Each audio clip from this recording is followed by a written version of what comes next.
Once or twice a week, we try to come down here and get some peace and tranquility. Let the finger go when you cast. Derek Lewis and his brother keep finding themselves here, the edge of Lake Erie in downtown Cleveland. Near a city-owned airport they've driven past for years. It's really not benefiting nobody right now. Almost 250 acres that Clevelanders like them can't touch. It's really nothing over there for real. They probably should make it into a beachfront for real. And we wait.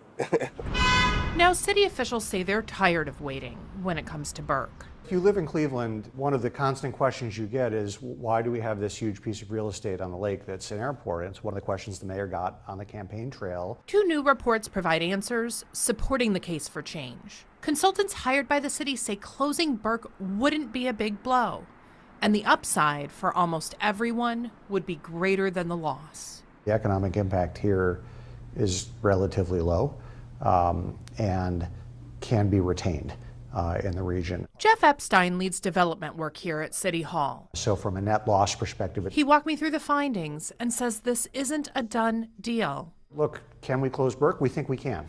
We're going to work as quickly as we can to get to that final answer. I don't have a timeline. A process that could require repaying $10 million in federal grants. Cleveland has 3 options for shutting this thing down. The first is working with the Federal Aviation Administration. That's a process that won't be fast. The second is waiting until 2036, more than a decade from now, until the city's obligations to pay the FAA back burn off. And the third, and likely the fastest, is asking Congress to act. It's pretty quiet down here today. It always is, yeah. Unless there's an event.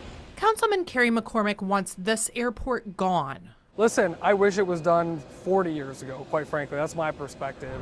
Because the Cleveland National Air Show draws huge crowds. And that's 3 days a year.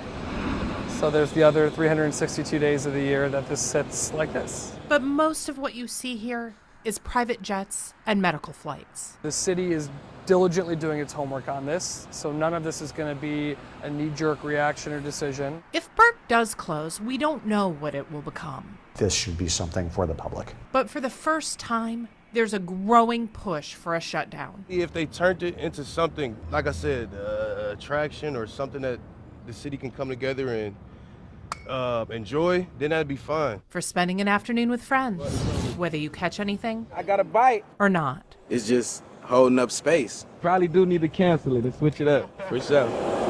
In Cleveland, Michelle Jarbo, News 5.